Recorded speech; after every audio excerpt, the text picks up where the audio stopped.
On va commencer par Chantal, on va vous présenter l'un et l'autre. Chantal Rochat, présidente de la société FCTS, qui a accompagné Thierry Biziot, PDG de Krilla, lauréat 2010. En quelques mots, présentez-nous votre entreprise. Alors, Franche-Comté Transport et Services, je loue des camions à béton. C'est très féminin. C'est moi qui dois dire ça normalement. Est-ce que je me demande toujours. D'accord. Très bien. Vous louez des camions. Très bien. Merci. Antoine Gérard. Hein, voilà, si vous passez le micro, juste on fait la présentation de tout le monde. Président du groupe IMI qui accompagne Cyril Clopet, président de Varia Power. En quelques mots, votre entreprise. Donc moi, je dirige le groupe IMI, qui est un groupe industriel présent essentiellement dans le domaine de l'horlogerie et qui détient un certain nombre de sociétés un peu connues sur la région, la société Cheval Frères notamment, et qui vend un certain nombre de composants dans le domaine horloger, dans le domaine du luxe, dans les microtechniques, des systèmes et des microsystèmes, et également avec ces matériaux, c'est-à-dire des pièces d'horlogerie en céramique. Très bien, merci. Pascal Nézel, président de Z Manutention, qui accompagne Pierre-Alain Ployer, gérant de Husson BTP. Qu'est-ce que cette société Z Manutention ? Alors, Z Manutention est une société située à Saint-Vite et qui est spécialisée dans la vente, la maintenance et la location d'engins de manutention, d'engins de travaux publics, au travers des marques Manitou et Kubota essentiellement. Très bien, merci. Frédéric va prendre le micro. Frédéric Levin, président du groupe Bourlier, qui a accompagné alors lui deux sociétés. François Drouard, président d'Agrimanu, lauréat 2007, et Stéphane Julliard, PDG d'Elec 90. Quelques mots, le groupe Bourlier. Groupe Bourlier, nous sommes concessionnaires Renault Trucks, donc camions Renault sur le Nord-Franche-Comté et sur les Vosges. Et on a également une activité de location de véhicules du 3,5 tonnes aux 40 tonnes pour du particulier ou du professionnel. Merci. Et le micro, on va le laisser à Béatrice Raymond-Bonin, gérante de Consilience, qui a accompagné Roland Girard, président du Bureaucom, lauréat 2010. Qu'est-ce que Consilience ? Alors, Consilience est une société de conseil en management, en organisation et en coaching. Je suis co-gérante et nous sommes localisés à Belfort. L'objectif qui a contribué à créer Consilience était avant tout de créer toutes les conditions de bien-être, d'efficience et de tout ça au service de l'entreprise. Voilà. Merci. Alors, j'imagine que vous êtes chef d'entreprise. Ça, je ne l'imagine pas. Je le sais, que vous êtes tous très, très occupés, que vous avez des rendez-vous, que vous avez que vous avez des plannings, que vous prenez des rendez-vous pour des fois dans quelques mois. Et puis, à un moment donné, je vois Charles Bernard vous téléphoner en disant dis donc, là, j'ai un lauréat. Je pense que ce serait bien si tu pouvais l'accompagner. On a pensé que tu serais peut-être la personne qui pourrait correspondre. Je vais commencer par vous, Chantal, si vous voulez bien reprendre le micro. Donc, je pense que ça s'est passé à peu près comme ça. Exactement. Voilà.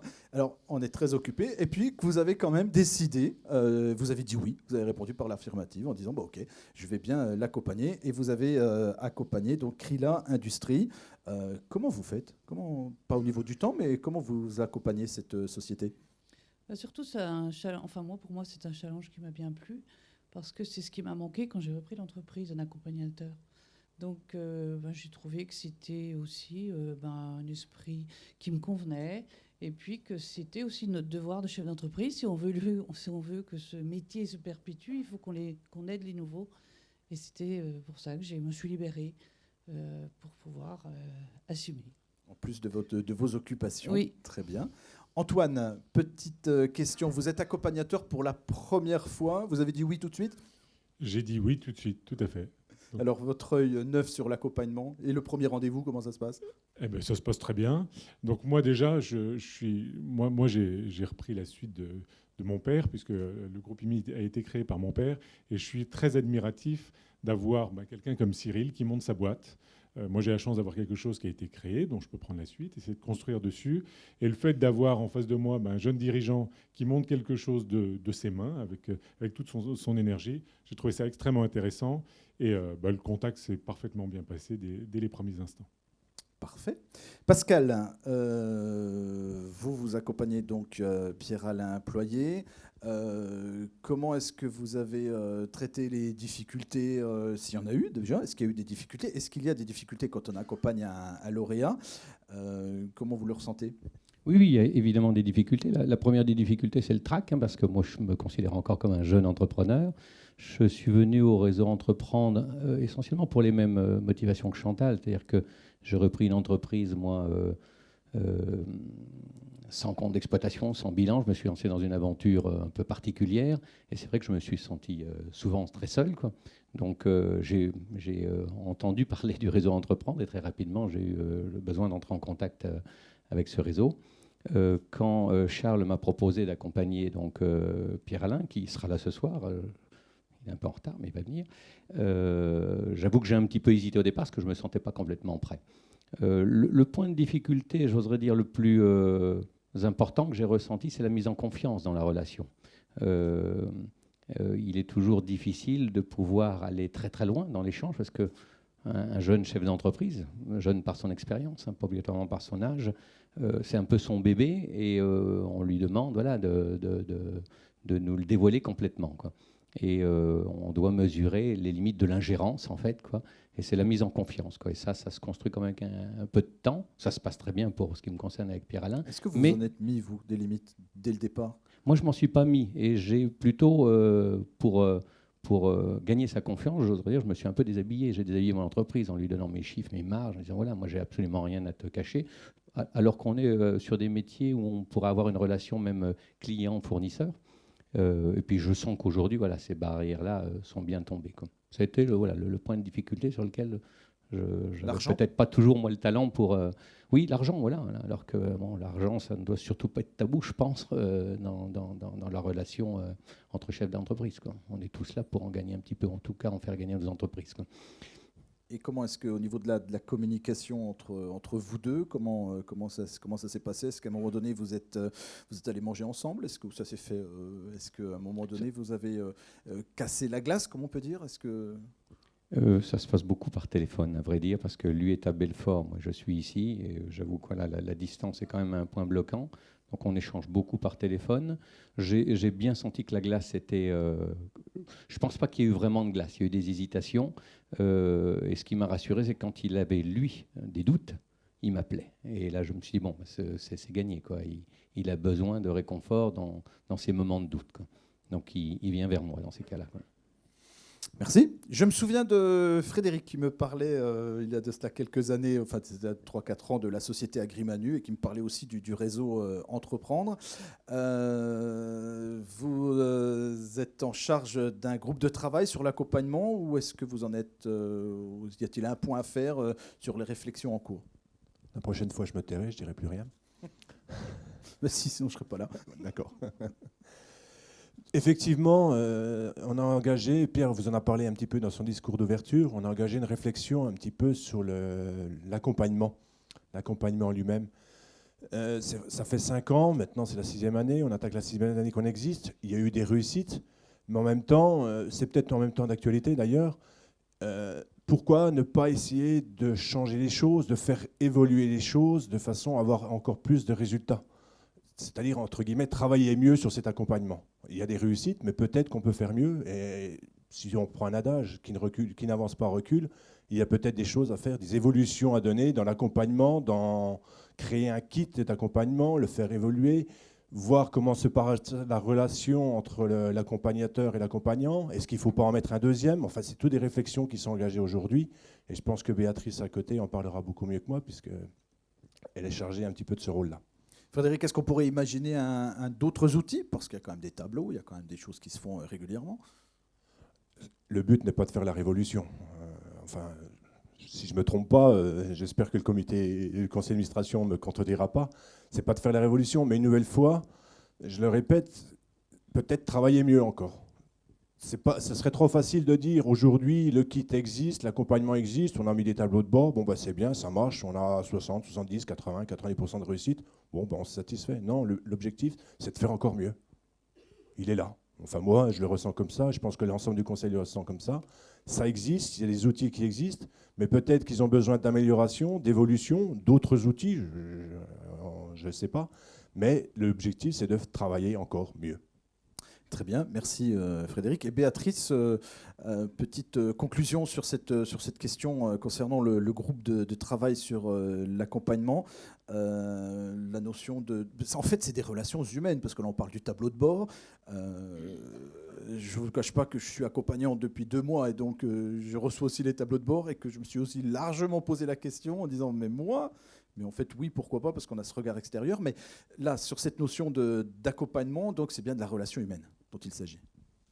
Alors, c'est entre autres de la relation humaine. Je dirais que moi, de mon côté, ainsi que d'autres personnes qui accompagnaient, on se posait vraiment la question de, finalement, accompagner, c'est quoi, et comment on va pouvoir, nous, dirigeants, en face d'un autre dirigeant, donc dans un échange de 2 personnes qui n'ont pas de lien hiérarchique, comment on va pouvoir faire que le duo qui fonctionne pour que finalement ce soit gagnant-gagnant, en tous les cas gagnant pour le lauréat. Alors effectivement, le conseil d'administration a demandé donc à Philippe Chevassus et à moi-même d'animer ce groupe de réflexion. Je dirais que moi également de mon côté, j'accompagne 2 lauréats. Je me suis souvent posé la question de quelle posture avoir dans la relation. Alors c'est sûr, il y a de la... J'en ai cité un. Peut-être. Non, mais j'en ai cité un de lauréat, mais j'ai pas le deuxième. Vous avez dit j'accompagne 2 lauréats, mais j'en ai cité un, mais je voulais le deuxième. Donc on pouvait le citer. Oui, c'est la société Clair et Net à Belfort. D'accord. Ouais, Ok. ouais. Donc c'est sûr que dans la posture, il y a vraiment quelque chose qui est de l'ordre de à mon sens, de la confiance à créer. Parce que au départ, quand tout va bien, tout va bien. Mais c'est justement quand la difficulté arrive qu'il faut que la relation entre l'accompagnant et l'accompagné soit forte. La difficulté dans l'entreprise. Oui, oui. Et après, moi, en tant qu'accompagnatrice, je me posais bien des questions qui étaient de dire, mais bon, je suis à côté du dirigeant, il ne faut pas que je sois devant. Je peux lui donner des conseils, mais c'est son projet. Je ne vais pas le dessaisir de son projet. Alors, comment faire pour ne pas être trop intrusive dans son projet et en même temps être à côté et l'accompagner ? Et puis, il y avait d'autres fois, je me disais, mais j'ai un contrat moral avec lui. Et dans ce contrat moral, l'objectif, c'est qu'on y arrive, quoi, ensemble. Et quand je vois qu'on prend une mauvaise voie, je fais comment, quoi ? Comment, donc, il y a vraiment en tous les cas, moi, je me suis beaucoup interrogée, je m'interroge encore, et je pense qu'un des objectifs, justement, de cette commission, c'est qu'on puisse partager ensemble tous les accompagnateurs et réfléchir ensemble face à cette problématique, face à cette posture à adapter. Comment, à un moment donné, sans être intrusif, comment je vais faire passer le message que peut-être on va dans le mur, quoi, où il y a quelque chose à faire. Voilà. Merci Béatrice. Je vais vous poser une question à chacun. Ce sera une question en 3 parties. Vous les notez. Je voudrais savoir si vous avez une petite anecdote à nous raconter dans l'accompagnement que vous avez pu faire, parce que peut-être qu'il y en a. Deuxièmement, je voudrais savoir, vous, de votre côté, ce que vous pouvez retirer de positif pour vous. Et puis en troisièmement, si vous avez une petite conclusion à nous faire sur cette notion d'accompagnement, et si vous aurez la possibilité de trouver les mots pour inviter les différents chefs d'entreprise qui ne le sont pas encore à le devenir. On commence par vous. Ça va aller ? La petite anecdote, c'est que je crois qu'on a eu confiance. Il y a juste un petit moment, quand on a abordé un sujet primordial de l'entreprise, c'est la trésorerie, on a eu une petite divergence d'1 mois. Et puis quand on s'est vu le mois prochain, hop, ça y est, ça s'est effacé. Ce que j'en ai tiré, déjà, ça nous renvoie à tout ce qu'on a vécu en tant que repreneur d'entreprise, à nos angoisses, etc. Donc ça nous remet aussi en question par rapport à notre entreprise, à notre envie d'entreprendre, à notre dynamisme, parce qu'on a quelqu'un en face de nous qui est hyper motivé. Nous, on a peut-être un peu perdu cette motivation, donc ça nous relance dans cette motivation. C'est la chose qui m'a le plus apporté. Et en conclusion ? Et en conclusion, j'invite les chefs d'entreprise déjà, ça nous sort aussi de notre problématique d'entreprise. On va voir un secteur, moi je suis dans le transport avec des chauffeurs et je suis arrivée dans la micromécanique de précision. Je connaissais rien du tout, on est bien d'accord. Alors ça nous montre un autre pan de l'économie, un autre secteur d'activité que notre problématique de l'activité. Merci, Chantal. Antoine. Alors, moi, une anecdote, c'est peut-être encore un peu tôt parce que ça fait finalement uniquement 2 mois que j'accompagne Cyril. En revanche, sur l'accompagnement et sur ce que ça apporte, à un moment, vous avez dit on n'est pas devant ou derrière, on est vraiment à côté.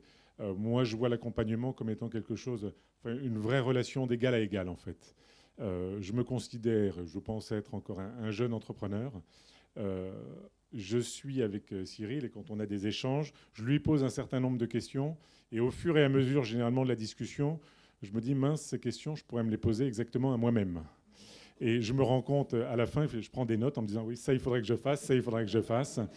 Donc, de ce point de vue-là, ça m'apporte, je pense, autant que j'espère ça lui apporte. Donc ça, je pense que c'est important. Et ça répond de fait un peu à la dernière question, c'est de dire, comme vous l'avez dit juste à l'instant, il y a un moment où, fatalement, avec le temps, il y a une espèce de sclérose un peu qui peut arriver, parce qu'on est pris dans un certain nombre de sujets, un certain nombre de problèmes. On a du mal à prendre du recul par rapport à tout ça. Et le fait d'avoir des gens qui se lancent dans un projet, qui ont une certaine jeunesse, comme c'est le cas avec Cyril, on se dit, mais c'est lui qui a raison, et effectivement, il faut repartir, puis ça rebooste un coup, quoi. Parfait. Allez, voilà. Ça rebooste. Pascal, à vous. Je n'ai pas d'anecdote particulière, donc de ce point de vue-là. Pour ce qui est de ce que ça m'a apporté, c'est exactement la même chose, c'est l'échange. C'est qu'à un moment donné, effectivement, on voit un miroir et on transforme les réflexions du jeune chef d'entreprise qu'on a en face de nous sur notre entreprise, quoi. Donc il y a un véritable échange. Après, si j'avais une conclusion à tirer aujourd'hui, c'est un petit peu, pour reprendre les termes de Béatrice, c'est vrai qu'on se retrouve en quelque sorte, encore une fois, un peu seul en tant que tuteur face à un jeune chef d'entreprise. C'est une nouvelle fonction en fait, quoi. Et je pense que la force, c'est le réseau, quoi. C'est qu'à un moment donné, si on doit se sentir seul dans le conseil, si à un moment donné on a une divergence, c'est peut-être justement de faire appel au réseau et de faire intervenir quelqu'un d'autre, quoi. Voilà. Et c'est un peu, moi ça m'est arrivé dans mon accompagnement, j'ai fait appel, quoi. Voilà.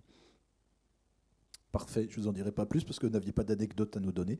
Donc on va laisser le micro à Frédéric. Je suis désolé, je n'ai pas d'anecdote particulière non plus, ou en tout cas, j'en ai pas qui me viennent à l'esprit. Donc, désolé. Concernant le partenariat, la relation, c'est difficile de trouver le terme. On est parrain, on est tuteur. Ce qui est sûr, c'est qu'on ne remplace pas le banquier, on ne remplace pas l'expert comptable, on ne remplace pas le conseiller juridique.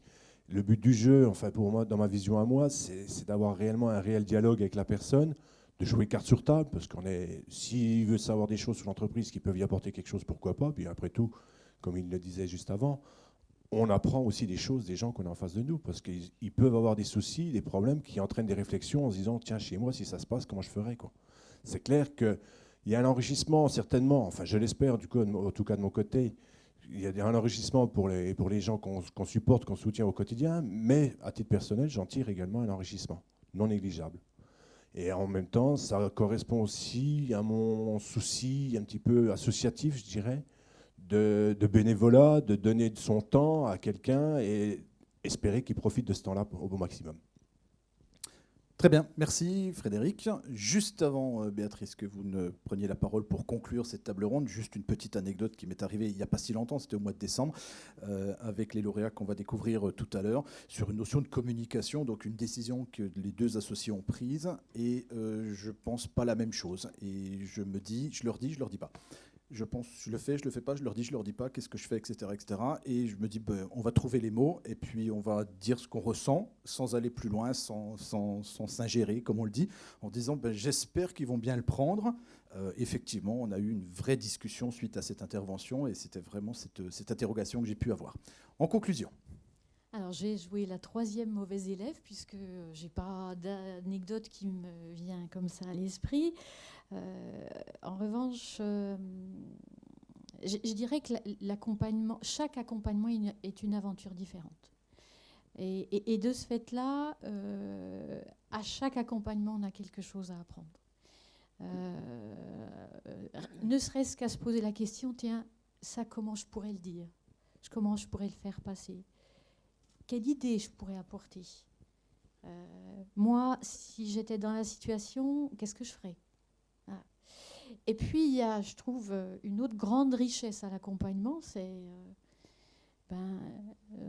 en tous les cas que moi je vis, c'est le plaisir de pouvoir effectivement avancer ensemble et puis de voir que l'accompagnement porte ses fruits, l'accompagnement peut aider quelqu'un.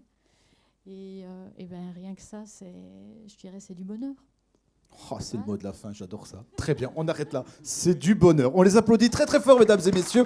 Merci à Chantal Rochin, à Béatrice Raymond-Bonin, Antoine Gérard, Pascal Desel et Frédéric Levin. Merci beaucoup. Si vous voulez bien regagner vos places, et nous allons poursuivre la remise des trophées à nos lauréats.